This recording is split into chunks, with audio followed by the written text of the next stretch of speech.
नमस्कार साथियों, स्वागत है आपका हमारे केडी स्टडी चैनल में। और आज हम पढ़ेंगे वर्ण विचार के विषय में। और मैं इसके पिछले चैप्टर में हमने पढ़ा था भाषा के विषय में कि भाषा शब्द कैसे बना है। भाषा वह साधन है, भाषा एक प्रकार का माध्यम है जिससे हम विचारों की अभिव्यक्ति, जिससे हमारे विचारों की अभिव्यक्ति होती है। विचारों को हम बोलकर और लिखकर दूसरों के सामने व्यक्त करते हैं और दूसरे के विचारों को भी सुनकर और उसको पढ़कर ग्रहण करते हैं। तो इस प्रकार से भाषा क्या होगी, एक प्रकार से एक माध्यम होगी जो हमारे विचारों का आदान प्रदान का माध्यम है, संप्रेषण का माध्यम है। और उसके बाद भाषा को हम शुद्ध रूप में कैसे प्रयोग करें और कैसे उसका उच्चारण करें और कैसे उसको सही उच्चारण करके उसको सही तरीके से लिखें, इसके लिए हमारे भाषाविदों ने व्याकरण की रचना की है। और व्याकरण शब्द कैसे बना इसके विषय में भी हमने कल चर्चा की थी। वी और आंख उपसर्ग पूर्वक क्री धातु में ल्युट प्रत्यय जोड़कर व्याकरण शब्द की उत्पत्ति हुई है। और व्याकरण के अंतर्गत आते हैं वर्ण विचार, शब्द विचार और वाक्य विचार, जिससे पूरी एक भाषा बनती है। और उस भाषा में ही हम काव्य और साहित्य की रचना कर सकते हैं उस भाषा के माध्यम से, और उससे विचारों का आदान प्रदान करते हैं। और आज हम पढ़ेंगे और अब वर्णों के विषय में चर्चा करेंगे कि वर्ण क्या होते हैं। और वर्ण भाषा की सबसे छोटी इकाई ध्वनि होती है, जो हमारे मुंह से निकलती है उसको ध्वनि कहते हैं। और इस ध्वनि को ही वर्ण कहते हैं। और वर्णमाला किसे कहते हैं? वर्णों के व्यवस्थित समूह को वर्णमाला कहते हैं। जब हम वर्णों को एक व्यवस्थित क्रम में रखा है भाषाविदों ने, व्याकरणविदों ने, तो उसको उस क्रम को ही, उस व्यवस्थित क्रम को ही यहाँ पर वर्णमाला कहा गया है। जैसे अ से लेके अह तक स्वर, क से लेके ज्ञ तक व्यंजन हैं, जो हमारे प्रारंभिक शिक्षा में सिखाए जाते हैं। तो उसी का यहाँ पर हम चर्चा करेंगे।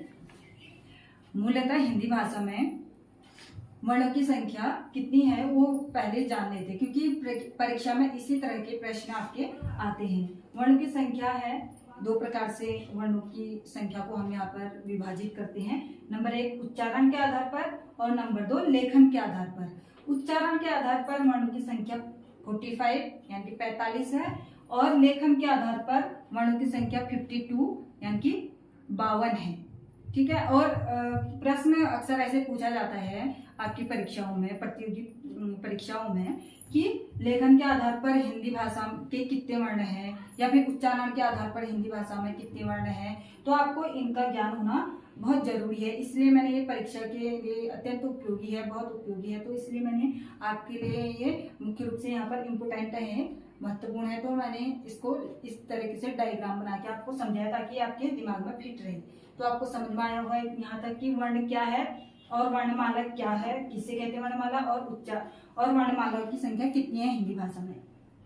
अब वो वर्णमाला क्या क्या है उसको हम जानेंगे आगे। तो आज हम अब वर्ण विचार के विषय में यहाँ पर जानेंगे। तो वर्ण विचार में वर्ण कितने प्रकार के होते हैं, वर्ण के कितने भेद होते हैं? वर्ण, स्वर और व्यंजन। तो वर्ण कितने प्रकार के हो गए, वर्णों के कितने भेद हो गए? एक हो गया स्वर और एक व्यंजन।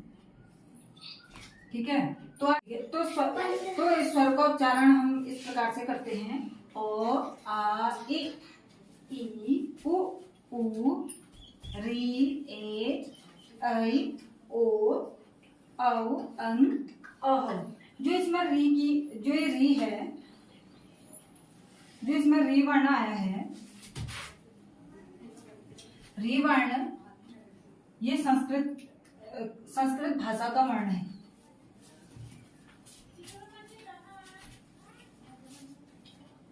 ये संस्कृत भाषा से लिया गया है। और अंग और अह को अयोगवाह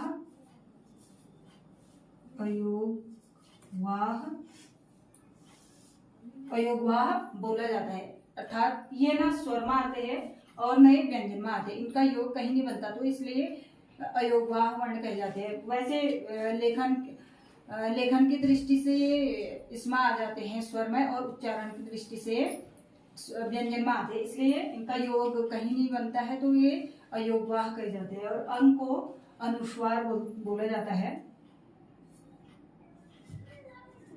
अंग को अनुस्वार और अह को विसर्ग। अंग को अनुस्वार और अह को विसर्ग बोला जाता है। और अंग की जो मात्रा होती है वो यहाँ होती है, ऐसे लगती है, और अह की मात्रा ऐसे लगती है, और इसका ह उच्चारण किया जाता है। और ये सिर्फ संस्कृत भाषा के लिए प्रयोग होता है। जो तत्सम शब्द होते हैं उनमें प्रयोग होता है जो विसर्ग है। और जो री की मात्रा है वो भी तत्सम शब्द या फिर संस्कृत भाषा में ही अधिक इसका प्रयोग होता है। हिंदी भाषा